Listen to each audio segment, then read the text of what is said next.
The guns finally turn on Bernie. Sort of. Michael Bloomberg keeps getting clocked, and Joe Biden wants you to know that he's going to say some words, dagnabbit. I'm Ben Shapiro. This is The Ben Shapiro Show.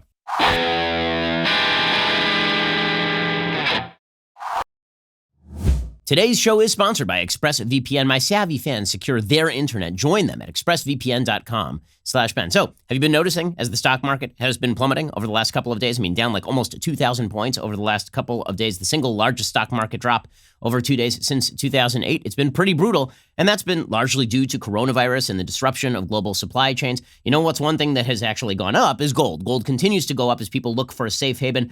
Maybe now would be a good time for you to diversify at least a little bit into precious metals. And the people I trust to do that, you know them, Birch Gold. What is your plan to safeguard your savings, considering we really are living in a pretty unpredictable and unstable time? If you haven't yet taken the first step of requesting a free information kit on gold, go ahead and do it. If you haven't converted a portion of your eligible IRA or 401k to an IRA in precious metals, have that conversation. Birch Gold will go to work and make things super simple for you. There's no obligation, so you have nothing to lose to take that first step. Birch Gold Group has thousands of satisfied customers, countless 5-star reviews, an A+ rating with the Better Business Bureau. Text Ben to 474747 during the month of February. When you open an IRA in precious metals, you will get a signed copy of my book, The Right Side of History, for free. It is the end of February, so this would be it. Again, you have to text my name, Ben, to 474747 this month. It is almost over. Open an IRA in precious metals. Get a signed copy of my book, The Right Side of History. Again, just as a responsible person, you should be at least a little bit diversified into precious metals. The folks at Birch Gold can help you. Text my name, Ben, to 474747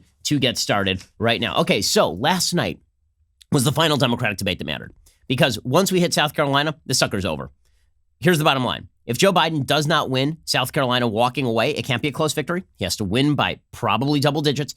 Unless Joe Biden has a massive victory in South Carolina, the sucker is over. Bernie Sanders is your nominee. Michael Bloomberg has been sinking in a lot of the state and national polling. Nate Silver points out that Michael Bloomberg is now receding back toward the field. He'd gotten up to close to 20%. Now he is receding back down toward 11% in a lot of the national polling. You're seeing the same thing happening in a lot of the state polling. So he's just clogging up that moderate lane.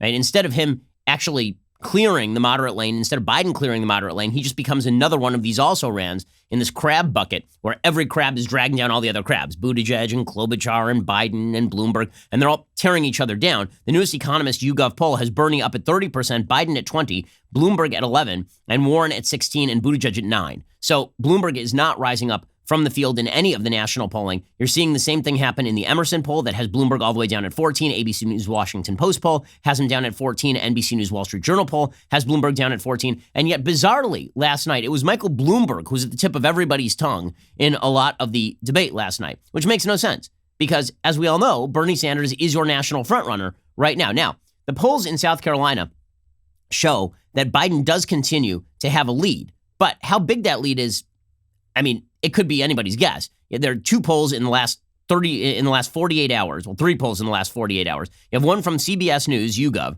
and it shows Biden up 28-23 on Sanders, so a fairly narrow lead. And then you have one from NBC News Marist that has Biden up just 4 points on Sanders and within margin of error at 27-23. And then there's a public policy polling poll, which is a Democratic firm, and that shows Biden all the way up at 36% with Sanders all the way down at 21%. So if Biden were to blow out Bernie in South Carolina, then what you could see on Super Tuesday is the two of them really start to split votes in a serious way. You could see Biden run the table in the South, and you could see Bernie pick up votes in places like California. And Bloomberg at that point would be the complicating factor, not Biden. Now, the logic so far has been that if Biden doesn't win South Carolina, he needs to drop out so that somebody else has a shot at that moderate lane. But if Biden wins South Carolina, really it would behoove Bloomberg to drop out and toss his money behind Biden if he doesn't want to see an open socialist as the nominee. The bottom line here, though, is that Bernie does have the clearest path to the nomination at this point. 538 continues to put his odds of taking the nomination as the highest odds, about 2 in 5. They say that no majority is still at 2 in 5. They've got Biden at 1 in 9 and Bloomberg down at 1 in 50.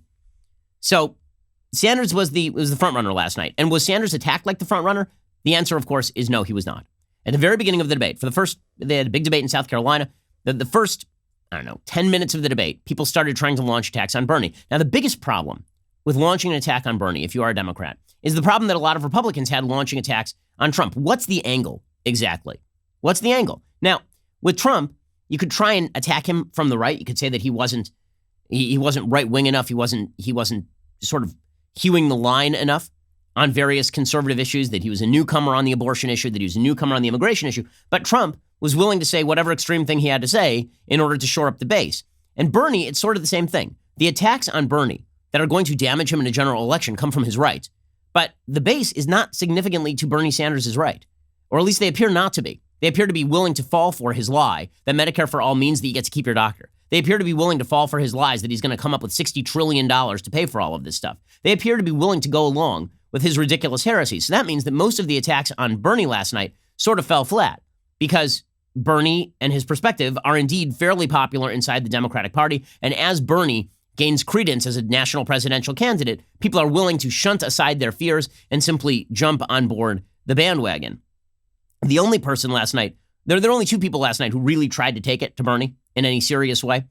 It really was Bloomberg and Buttigieg. Biden really didn't try to take it to Sanders in any serious way. Warren, I mean, honestly, I'm shocked at how bad these folks are at debate. I am shocked at it.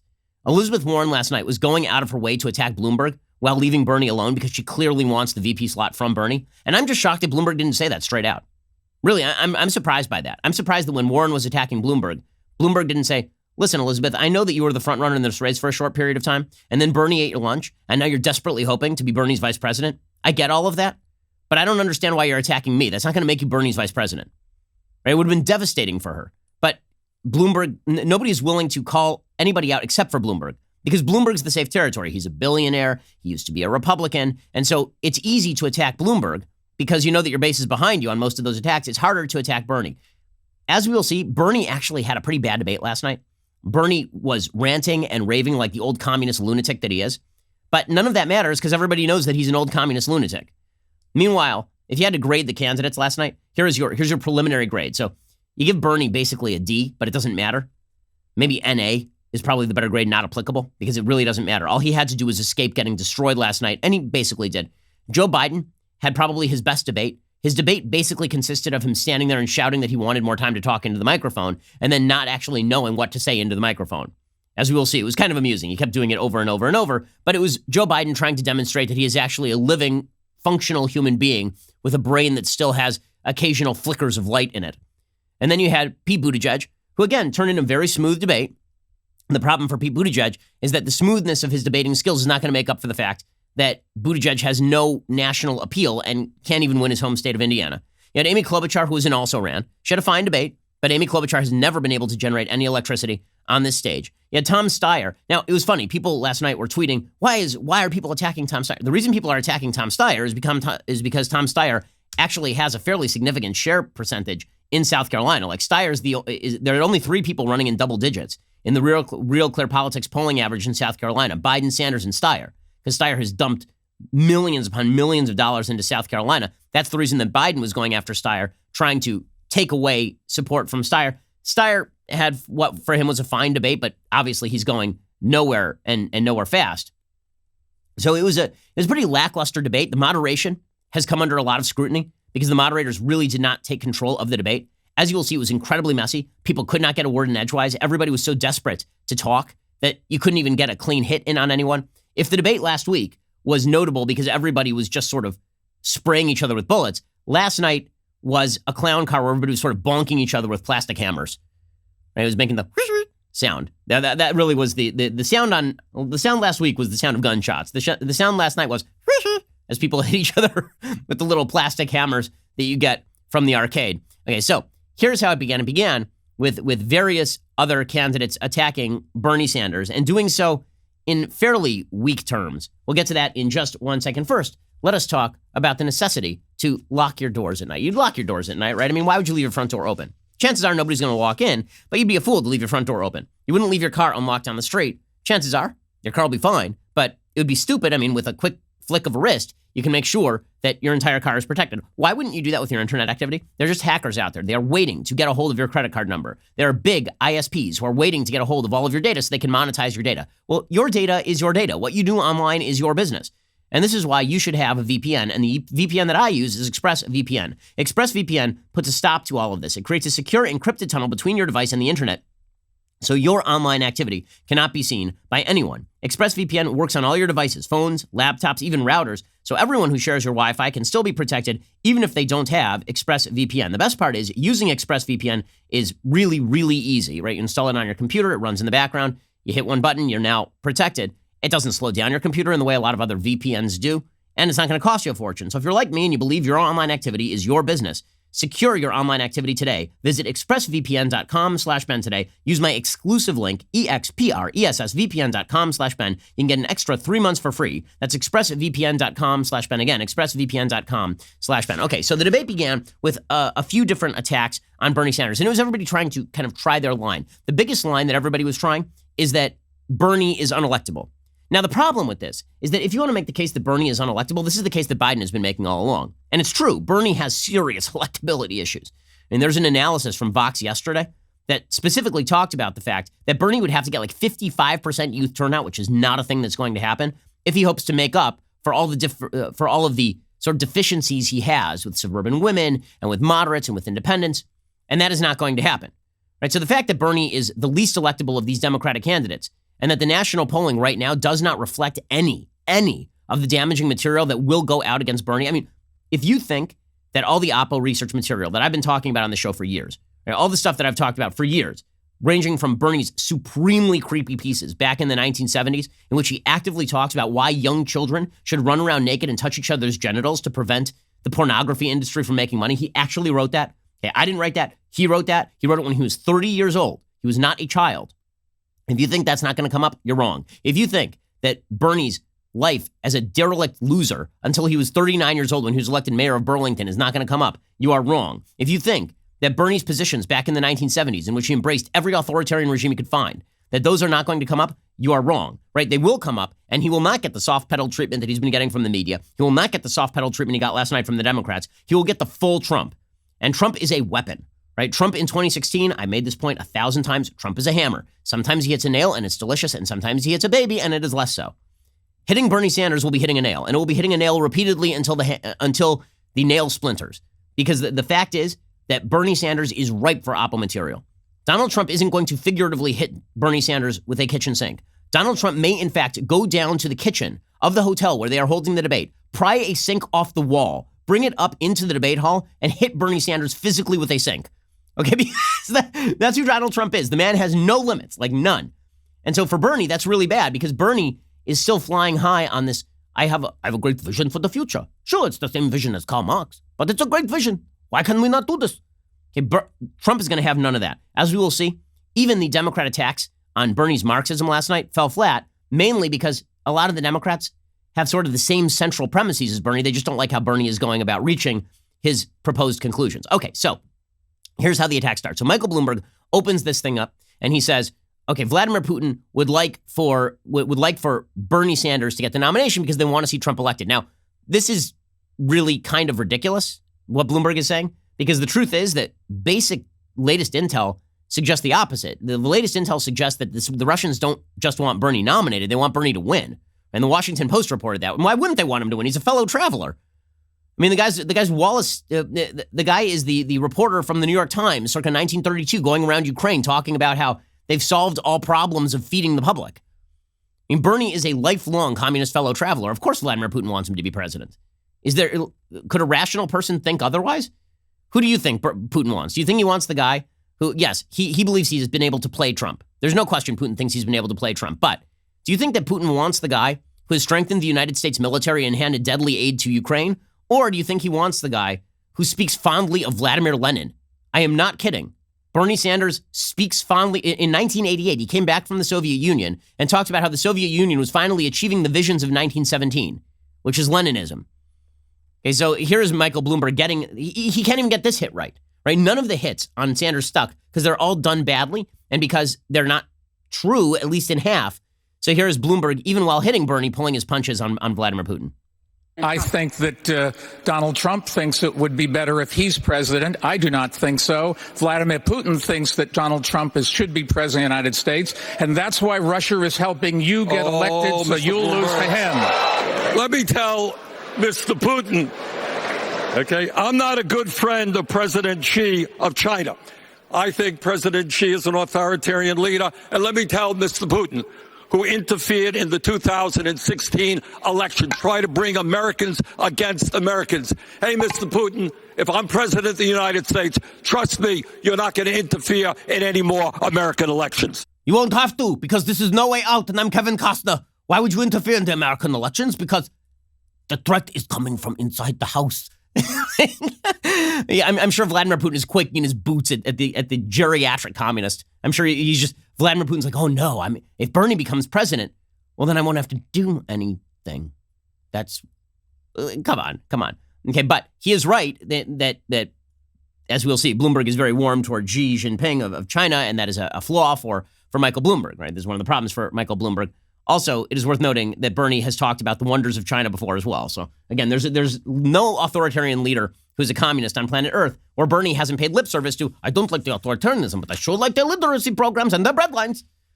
We'll get to more of the failed attacks on Bernie Sanders last night in just 1 second. First, let's talk about a truly great, meaningful gift. So over the mantle in my house, I have a painted portrait of my family, and it's just beautiful. And it didn't cost me a fortune because I went to paintyourlife.com. It is fantastic. So what do they do over at paintyourlife.com? Here's what happens.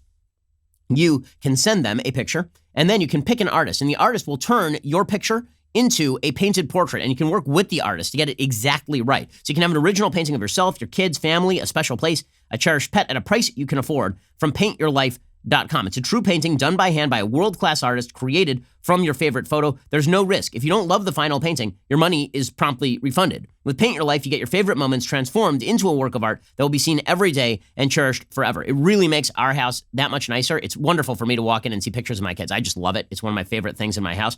And you right now can do this. And it doesn't cost you a fortune. Again, all you have to do is get there's a limited time offer right now. You get 30% off your painting. That is correct. 30% off and free shipping. To get that special offer, text the word Ben to 64,000. That is my name, Ben, to 64,000. Text Ben, B-E-N, to 64,000. Go check it out right now. It's pretty fantastic. Paintyourlife.com. Text Ben to 64,000 for the special deal. 30% off your painting and free shipping. Okay, so Bloomberg launches the initial attack. That's a failure. Then there's Elizabeth Warren, who is desperately trying to cling to the notion that she is going to be Bernie's VP. So she sort of hits him and she sort of doesn't. Her hit is, I love everything that Bernie is saying. Bernie is just the best, but I'll be better than Bernie because I'm Native American. Like she really has no reason why she'll be better than Bernie. So here's Elizabeth Warren not really hitting Bernie. So look, the way I see this is that Bernie is winning right now because the Democratic Party is a progressive party, and progressive ideas are popular ideas, even if there are a lot of people on this stage who don't want to say so. Getting a progressive agenda enacted is going to be really hard, and it's going to take someone who digs into the details to make it happen. Okay, so that is, a really, really failed attack by Elizabeth Warren because it's not meant as an attack. It was meant as more of an overture to why I should be Bernie's vice president. Then there was Pete Buttigieg, and Buttigieg's pitch is, do you really want Trump versus Bernie? Now, honestly, this is a fairly good pitch, right? I mean, the pitch is, do you really want this bleep show to go on all year? It's not a bad pitch. The problem is that nobody actually loves Pete Buttigieg all that much other than journalists who are college-educated white people living in New York. I mean, other than that, Buttigieg has no base. So here's Buttigieg making his case against Bernie. And again, it is not based on principle. It's based on, aren't these old people annoying? I'll tell you what the Russians want. They don't have a political party. They want chaos. And chaos is what is coming our way. I mean, look, if you think the last 4 years has been chaotic, divisive, toxic, exhausting, imagine spending the better part of 2020 with Bernie Sanders versus Donald Trump. Okay, that is a fairly good pitch. The problem is that Buttigieg isn't going to prevent any of that, and everybody knows it. Now, the only attack from the right on Bernie Sanders came from Tom Steyer, and it fell completely flat. So Steyer, who again is competitive in South Carolina, but nowhere else, he says, I don't like the fact that Bernie's a commie, and I don't it bothers me. Now, normally this is a good attack. The problem is that, again, the Democratic base is largely on board with many of the things that Bernie has said because they grafted off of his plans, right? His Medicare for All plan, half the field grafted off of it. And now Steyer is like, yeah, maybe we shouldn't nominate a communist. It doesn't really go anywhere. I don't like his solutions. I don't believe that a government takeover of large parts of the economy makes any sense for working people or for families. I think that what we need to do is to present an alternative that includes a vibrant, competitive private sector.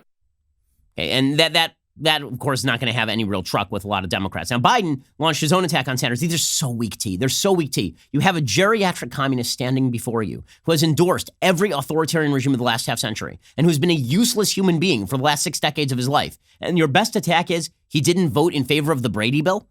This is Joe Biden trying to attack Sanders from the left, trying to say that Sanders isn't committed enough to progressivism. Good luck with this attack. You can't attack Bernie Sanders from the left. It's just not possible. Here's Joe Biden trying it, though.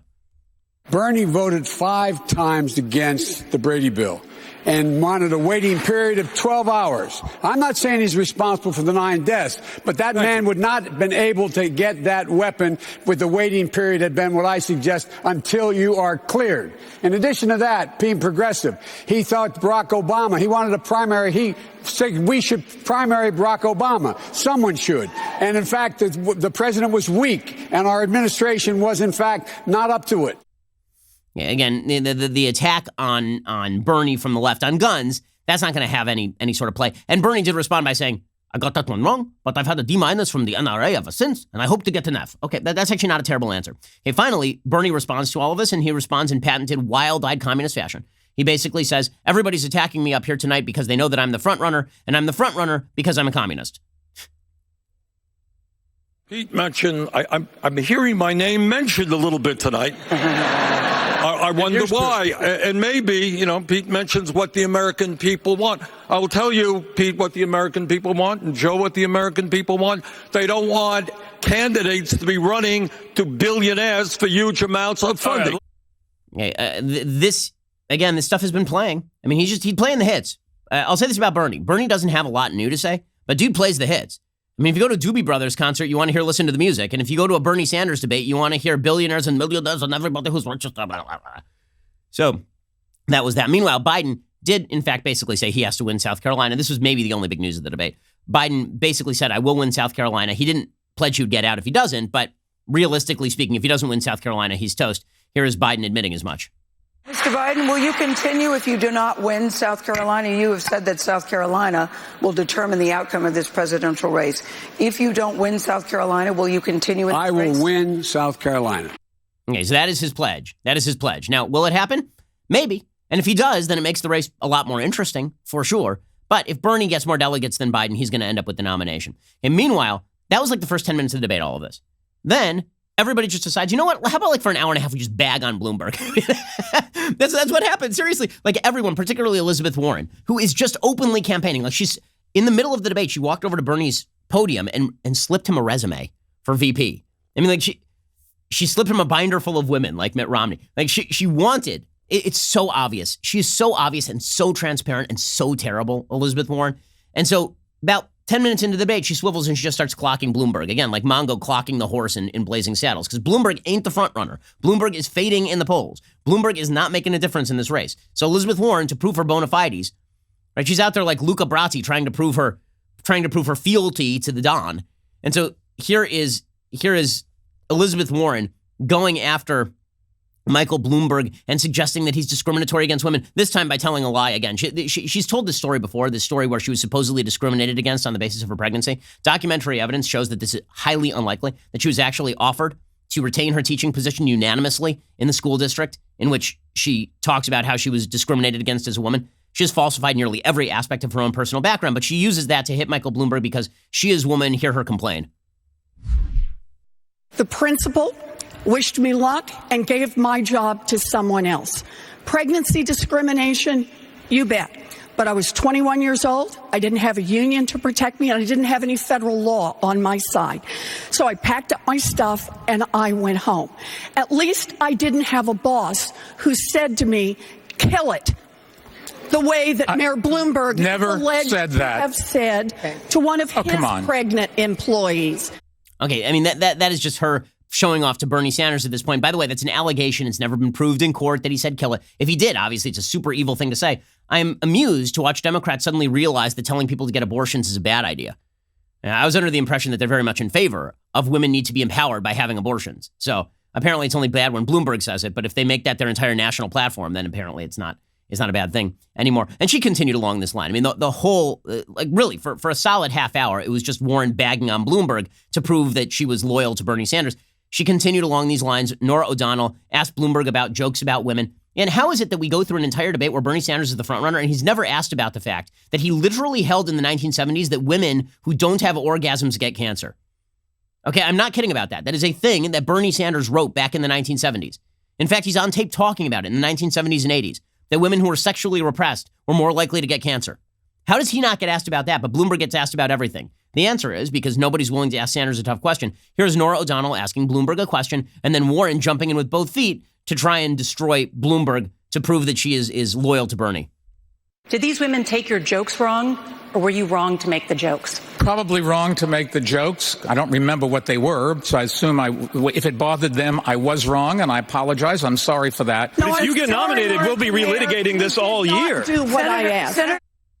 And it just, and then she says, you didn't do what I asked. Why is it up to Bloomberg to do what she asks? Since when who made Elizabeth Warren queen? But of course, this is I'm a woman on this stage and I'm going to hold Bloomberg to account. Really what it's about, again, is taking down Bloomberg at Sanders' behest. When you spend all your time attacking the guy who is running like third in the national polling, then that sort of betrays what exactly you are doing, Elizabeth Warren. Okay, meanwhile, Senator Sanders has no answers to anything. So Norah O'Donnell asks Sanders about the cost of his agenda, and Sanders has literally no answer to this, and no one seems to care.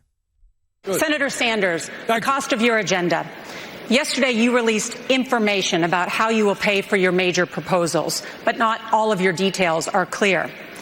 You've proposed more than $50 trillion in new spending. You've said Medicare for all will cost $30 trillion. But you can only explain how you'll pay for just about half of that. Can you do the math for the rest of us? How many hours do you have? 2. I mean, that is such a terrible answer. If it takes you that long to answer how you're going to pay for all of this stuff, that means you don't have an answer, because he doesn't have an answer. Pete Buttigieg, again, I think that Buttigieg is the best debater on the stage. I think he's the most talented politician on the stage, just in pure raw terms. Okay, Buttigieg was the only person willing to call out Sanders on this stuff, and he does. But the problem is that the moderators won't let Buttigieg get a word in edgewise. This is one of the big stories of the night, is the CBS moderators were just awful last night. At no point did they step in and act like adults. Instead, they just let everybody squabble. It sounded like my kids in the back of the car when they can't decide which Star Wars movie to watch. Here is Pete Buttigieg going after Sanders, but not being able to get a word in edgewise. We're talking about math, and it doesn't take 2 hours to do the math, because let's talk about what it adds up to. Let's talk about math indeed. Okay, so here's the math. No, here's the math. Can I respond to the doing nothing is what will happen. Let's talk about math. Math, let's talk about it. Math, I think we should talk about math. Math, what is it? Why? And it continued like this. I mean, this is one of the themes of the night, is that they weren't able to control it enough that anybody could get a solid shot in at Sanders, right? Buttigieg tries it again, like 1 second later, and again, he is not allowed to finish his point. If you want to keep the House in Democratic hands, you might want to check with the people who actually turned the House blue. 40 Democrats who are not running on your platform. They are running away from your platform as fast as they possibly can. And that, of course, is exactly true, but doesn't matter, because doesn't matter. Okay, then there was Joe Biden. So Joe Biden is the frontrunner in South Carolina. I mean, lest we forget, he actually is the polling frontrunner in South Carolina. He was the longtime frontrunner in this race. So Biden's only thing that he did last night, he was basically irrelevant last night. He only did one thing, and that was he just kept saying that he wanted to talk. That was his pitch last night. His pitch was, I'm here and I'm alive. And everybody was like, okay, Joe, sure. So what he was really going for was, in 1980, Ronald Reagan was on the ropes against George H.W. Bush in some of the early primaries.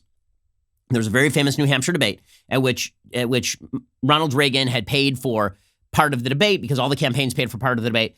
And the moderator tried to shut up Reagan, and Reagan had this very famous moment. It was considered one of the turning points of the campaign, where suddenly he got mad, or suddenly he didn't look old anymore. He got mad, and he said, I paid for this microphone, Mr. Green. It was actually Mr. Breen was the name of the guy. But here is that moment from Ronald Reagan. This is clear. I'm playing this because this is clearly what Biden was trying to channel last night. Here's Ronald Reagan circa 1980. Would the sound man please turn Mr. Reagan's mic off for a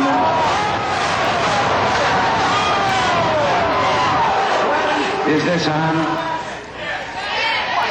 Mr. Green, did you turn on my microphone? You asked for me if you would... I am paying for this microphone, Mr. Okay, so it's that moment for Reagan that really turned things around. Watch Biden try to channel Reagan right here versus Tom Steyer. And he kept going back to the well on this. This is clip 14.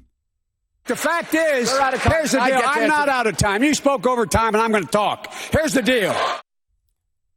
Okay, and then the crowd cheers a little bit. He spoke over time, and I'm going to talk. Crowd cheers. And then the best part of this was he's like, here's the deal. Here's the deal. And at the end of the clip, he has nothing to say. He literally has nothing to say. So he's like, I'm going to talk. I paid for this microphone. And then he just sort of shuffles off into the distance. That was considered a fairly good move for Joe Biden, but whatever. And the fact is that Biden himself did not have a wonderful night. He didn't have a particularly great night last night. He did show that he was a little bit lively. There's the possibility that he does well in South Carolina. I don't think that it's well enough to stop Bernie Sanders' rise. But, you know, that was his big moment. His big moment was, I'm alive, right? He did it again, by the way, clip 20. You'll see Joe Biden do the exact same thing. He just kept, once he got a cheer, he just kept going back to the well like a bad comedian telling the same joke over and over. We've got to deal with the institutional racism. Vice President. Mr. Vice President. I know how you cut me off all the time, but I'm not going to be quiet anymore, okay? I'm not going to be quiet anymore. He did this, I think, 4 times last night. This. I'm gonna talk, and you're not going to stop me from talking. And stop talking. No one's trying to stop you from talking, Joe.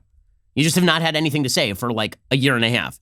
So that would be your big problem. Okay, we're going to get to more of the Democratic debate, plus the media reaction to the Democratic debate. We'll get to all of that momentarily. First, the Daily Wire's own Matt Walsh has a new book out. It's called Church of Cowards, a wake-up call to complacent Christians. Christians in other countries are still being martyred for their faith. But how many American Christians are willing to lay down their smartphones, let alone their lives, for the faith? Well, Walsh breaks down the problems found in modern American Christianity. Go pick up a copy of Matt's new book at Amazon or Barnes & Noble today. I've read it. It really is a good read, whether you're a Christian or whether you're not.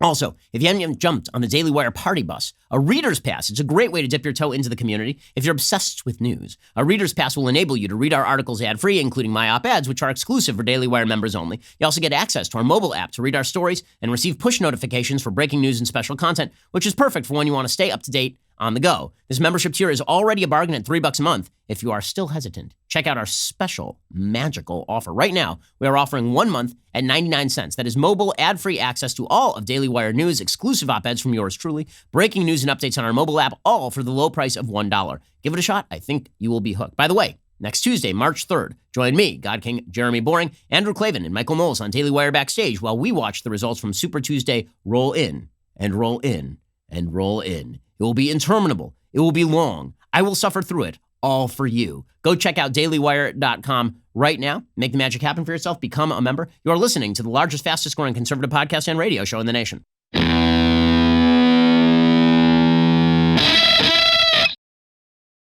So as I say, Joe Biden didn't have a great night last night. His big move last night was to show that he was alive. He didn't stop gaffing.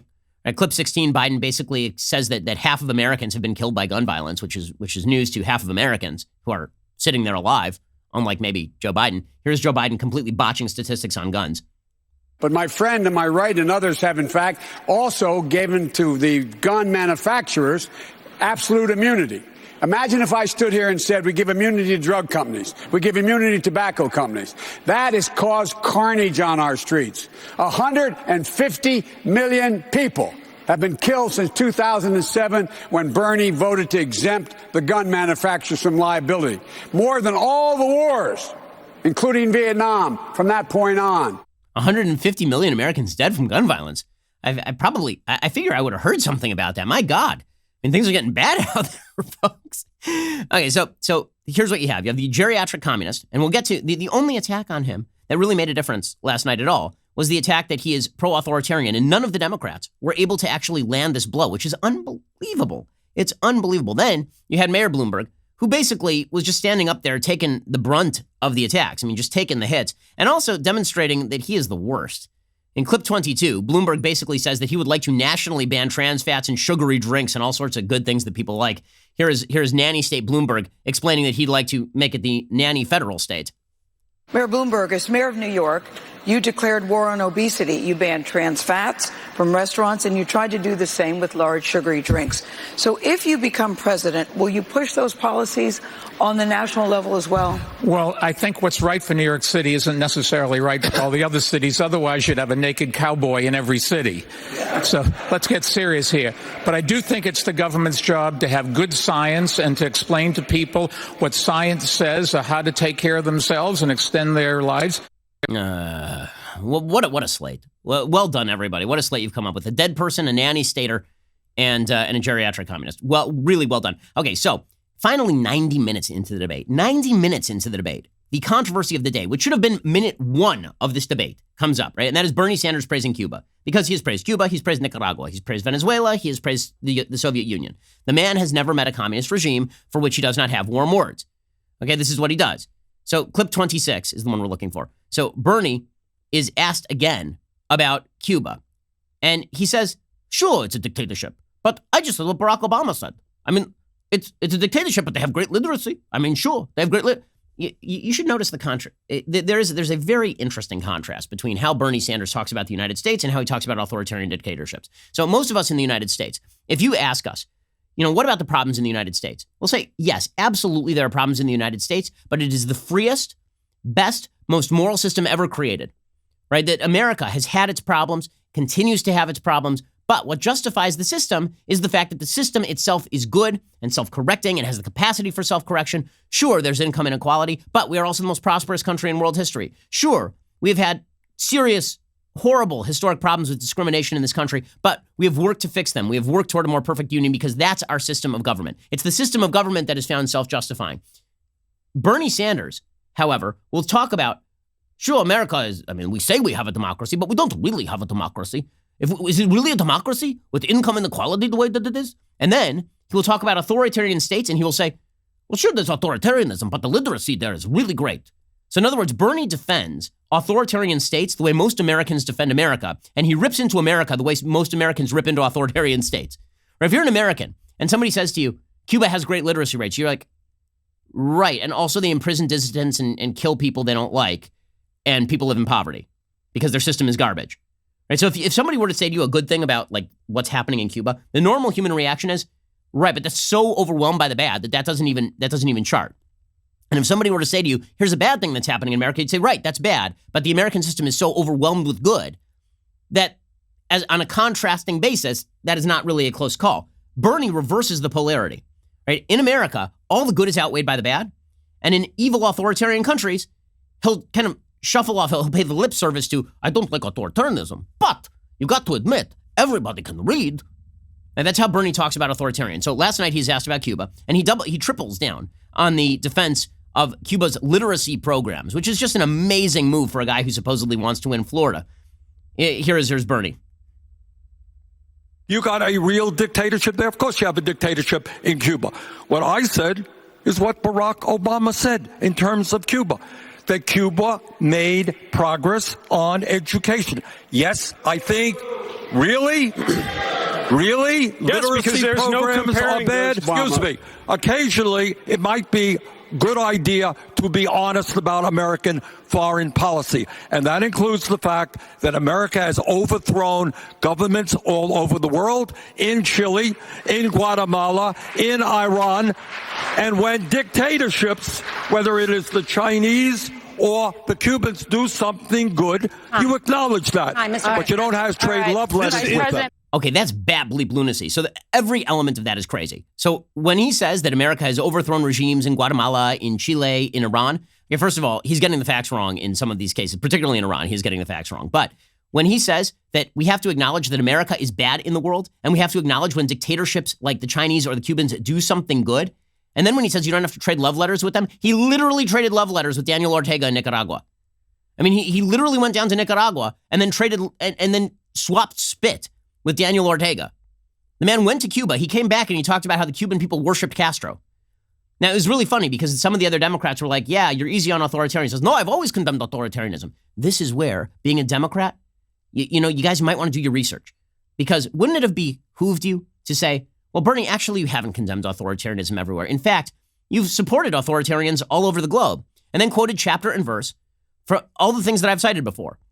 how he has talked about how the Soviet Union, bread lines are good, how they have wonderful busing programs, how they are moving toward the vision of 1917. Cuba, how all the people worship Castro. Nicaragua, how Daniel Ortega is like Abraham Lincoln with habeas corpus. Right? How in Venezuela, last year, you refused to declare Nicolas Maduro a dictator. How does nobody say that on the stage? How? How is that even humanly possible? Like, Bernie is a Howard Zinn, Noam Chomsky leftist. That is where he is. He believes that America is a nefarious force in the world. He is more concerned with all of the supposed evils of American foreign policy than he is with actual dictatorships that keep millions of people in near slavery conditions. And he has not been hit on that. It's really incredible. And if you think that Trump won't come after him, he will come after him, and he will come after him hard. That wasn't the extent of Bernie Sanders' radicalism last night. Naturally, he saved his harshest words, right? He was fine with Cuba and China and all of the rest of this. He saved his harshest words for Israel because he's a proud Jew who campaigns with open anti-Semites who want to destroy the state of Israel and push the Jews into the sea. That guy's a proud Jew. Major Garrett asked him about this last night. And apparently the only regime on earth that is racist is the Netanyahu administration in Israel, despite the fact that Israel happens to be the only state in the Middle East that actually has a minority sitting in its parliament, right? It's the only state in the Middle East where there is an Arab party, the Joint List, that has 13, 14 seats in parliament, where Arabs have full civil rights. Here's Bernie Sanders basically calling Israel racist because Bernie Sanders is he's a retrograde communist, right? I mean, this is what he's following the Stalinist line from the 1960s, or the Khrushchev line from the 1960s, about where exactly Israel is on the world stage. Right, so here's Bernie Sanders completely just, botching the situation worldwide. He always has harsher words for Israel than he does for any actual dictatorship on planet Earth because he likes the commies. He just doesn't like the Jews very much. What would you say to American Jews who might be concerned you're not, from their perspective, supportive enough of Israel? And specifically, sir, would you move the U.S. Embassy back to Tel Aviv? The answer is it's something that we would take into consideration. But here is the point. I am very proud of being Jewish. I actually lived in Israel for some months. But what I happen to believe is that right now, sadly, tragically, in Israel, through Bibi Netanyahu, you have a reactionary racist who is now running that country. And I happen to believe that what our foreign policy in the Mideast should be about is absolutely protecting the independence and security of Israel. But you cannot ignore the suffering of the Palestinian people. He has never once taken a position in favor, in terms of his public policy, of the independence and security of the state of Israel. And he campaigns with people who openly call for its destruction. And then he says, I'm a Jew and I spent time on a kibbutz. Congratulations, dude. I mean, seriously. Like, back in 1968, you spent 6 months on a kibbutz. Last time I checked, it's 2020, right? And last time I checked, you're out there campaigning with Linda Sarsour. You're out there campaigning with Ilhan Omar and Rashida Tlaib. So spare me the hysterics about how you're pro-Israel. I mean, it's obviously a joke. By the way, one of the great lies that was told up on the stage last night is that, first of all, the Israel-Palestine issue is central to Middle East. It is not. Second lie is when he suggests that Bibi Netanyahu is sort of the be-all, end-all in Israel. Okay, first of all, Benny Gantz, who is Bibi's prime opposition in Israel, has exactly the same foreign policy position as Bibi with regard to the Palestinians. He embraced Trump's peace plan, which is worth noting. Okay, so in the aftermath of all of this, what happens? The answer is not much of anything. Biden has probably a slight increase in sort of public perception. I don't think Bernie had a good night by any stretch of the imagination, but it doesn't damage him enough to stop him from getting the nomination. South Carolina, Biden's going to need to win big in order for things to really change for him on the national level. Bloomberg has basically been exposed as a non-entity. And then after the debate, by the way, Bernie he kept doubling down, tripling down, quadrupling down. Again, he praised Cuba after the debate. Again, I mean, he just can't let go of praising the authoritarians. It's unbelievable. If somebody in Saudi Arabia or any country in the world teaches illiterate people to read, you get to tell me that's a bad thing? It is not. Barack Obama made the point that Cuba had made good progress in healthcare and education. Cuba is a dictatorship. I've said that 8 million times. But that does not mean to say, as Obama pointed out, that even under a dictatorship, you could teach people to read and to write. I mean, he's really willing to die on this hill. He's really willing to die on this hill if communist regimes do good things. It's pretty incredible. Now, how do I think things are going to end up? Again, I think Bernie remains the national frontrunner. I think he has a lot of momentum in states like California. I think he has racked up a delegate lead in some of these other places. And again, the moderates are hurting each other. Bloomberg is actually going to hurt Biden. if I had to put money on South Carolina, I do think Biden pulls out South Carolina. So I wouldn't have said that a week ago. I think that Bernie's been a little bit dinged up. I think that James Clyburn coming out in favor of Joe Biden, the congressman from South Carolina, coming out in favor of Joe Biden is a big move. I think that Biden is likely to win South Carolina, and I think it's going to be a little broader than I would have thought even a week ago. I don't think he's going to win narrow. So it could make the race kind of interesting. I mean, that would definitely liven things up again, because Bernie seems to have had this sort of unstoppable momentum. It would be the first time in recent memory that a firewall has actually worked. James Carville pointed out last night that Bernie did get roughed up a little bit. Bernie Sanders, this is the first time he's really gotten roughed up a little bit, and he didn't like it. I think that sort of, he looked like he had a cold. It was just something, he wasn't terrible. Don't get me wrong, I'm not, calm down, Bertie Rose. But he was just a little off. He just wasn't quite himself. And Van Jones came out, he said he can't believe that Sanders didn't walk back all the Cuba stuff. Like, this is not alleviating people's concerns about his electability. I was disappointed with Bernie's answer on the socialism question. He had to know that was coming. There's no reason to do a big retrospective nostalgia scream fest about authoritarian regimes from the 70s. It was an opportunity for Bernie to clarify to the American people that when he says democratic socialism, that's the point. It's not that stuff from Cuba. It's not that stuff from the Soviet Union. It's the stuff that you see in Northern Europe that's working well for normal people, and they vote all the time. He failed to do that. It's unbelievable that he failed to do it. It's what a big chunk of our party needs to hear from him, and he did not do it tonight. Okay, but what you're starting to see from the Democrats is they're now in sort of the final stages of grief, right? They've done the denial stage where it can't be Bernie. It definitely can't be Bernie. It won't be Bernie. And now they're getting toward acceptance, which is, okay, well, I guess maybe it'll be Bernie. David Axelrod doing that routine. So Axelrod is smart enough to recognize that Bernie is a dangerous candidate for his party. But Axelrod last night was saying, don't worry, Bernie's not a socialist. It doesn't matter that he spent his entire life being a communist fellow traveler. Don't worry, Bernie's not a real socialist. He's just like a normal Democrat. The Republicans and Donald Trump are going to make this same case against any Democratic candidate. But it's easier to make when that Democratic candidate embraces the title of socialist and doesn't refute it. And the truth of the matter is, Bernie Sanders is not a socialist. I mean, if you look it up in the dictionary, he's not calling for, society to own the means of production and all of that stuff. And why he is so reluctant to make that point, and why he is like a fortress, Andrew, but not on that question tonight.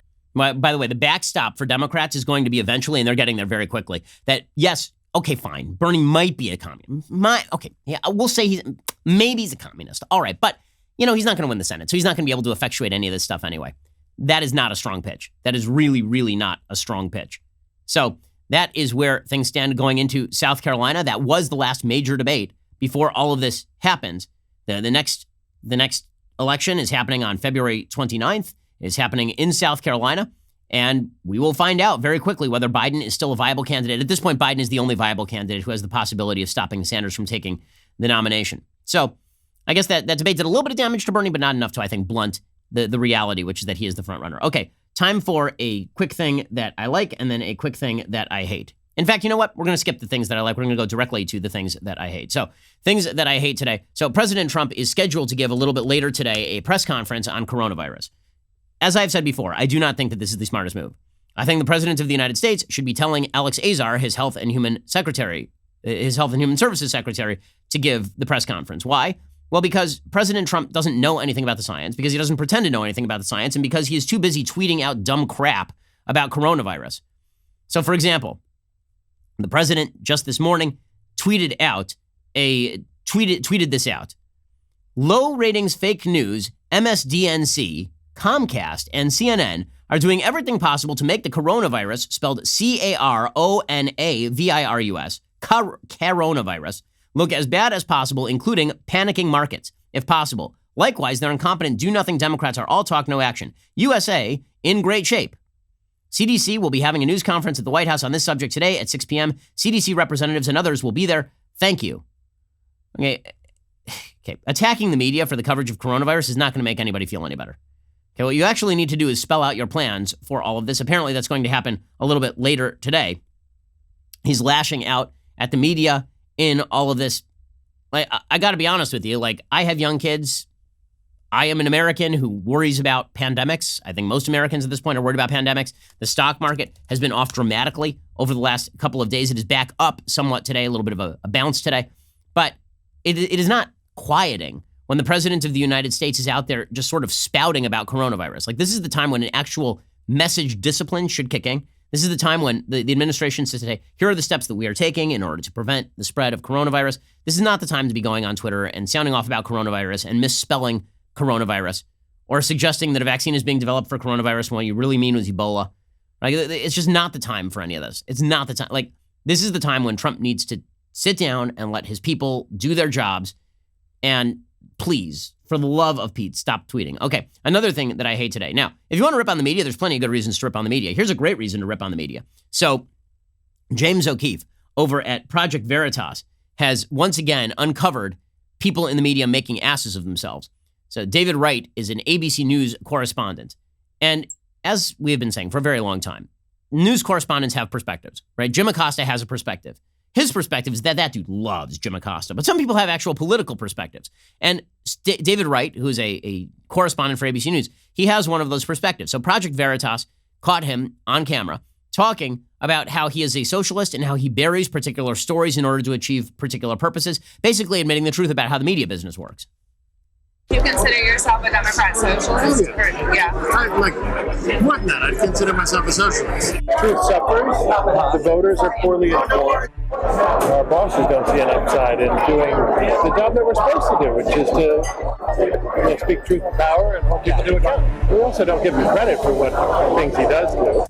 Okay, so that he openly admits that the media will not give Trump credit for the things that he does do, and they will bury stories. They will bury stories. Okay, that is an amazing thing. Now, it's not amazing because we didn't know it. Of course, we did know it.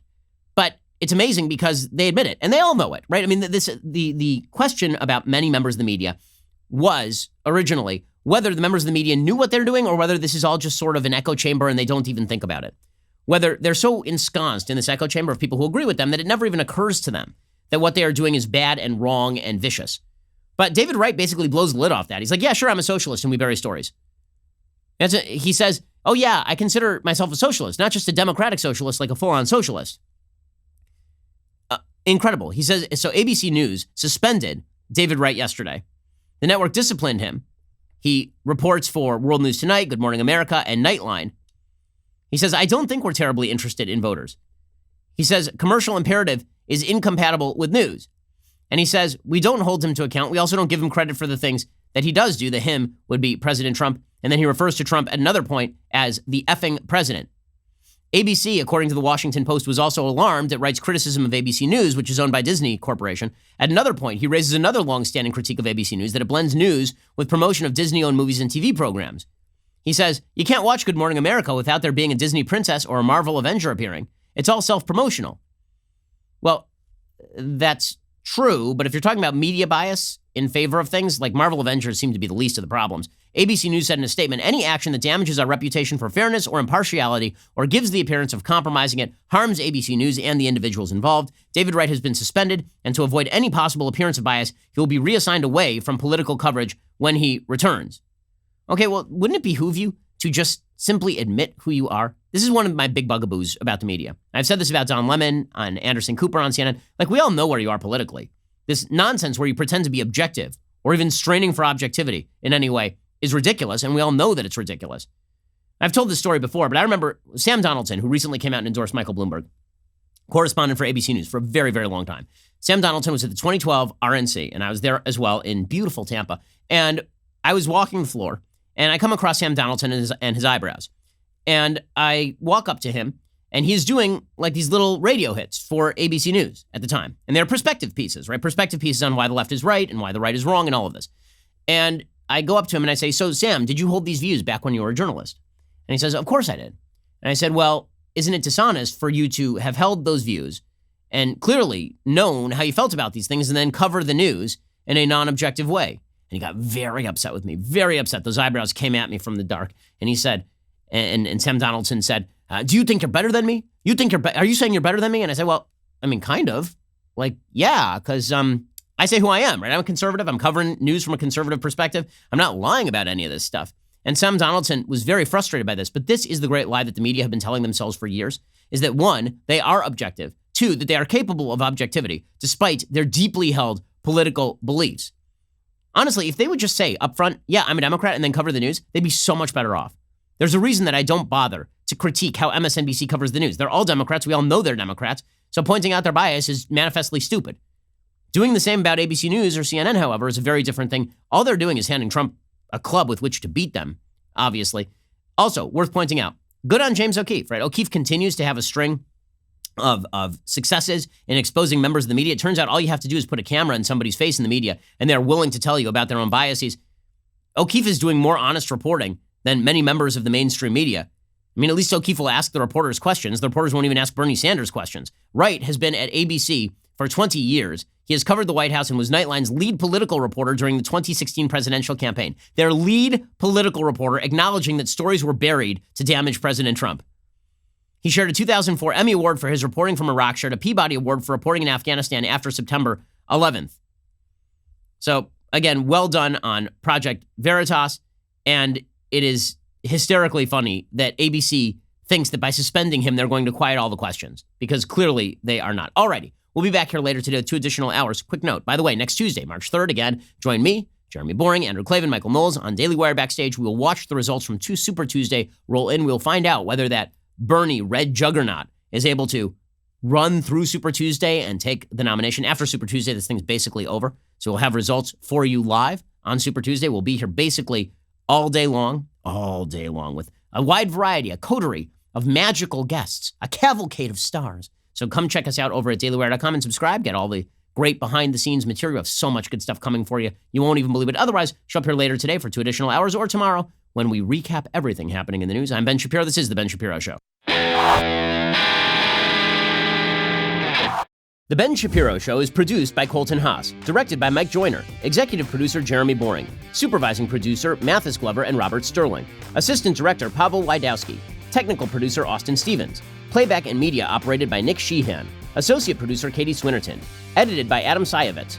Audio is mixed by Mike Coromina. Hair and makeup is by Nika Geneva. The Ben Shapiro Show is a Daily Wire production. Copyright Daily Wire 2020. On the Matt Walsh Show, we're not just discussing politics. We're talking culture, faith, family, all of the things that are really important to you. So come join the conversation.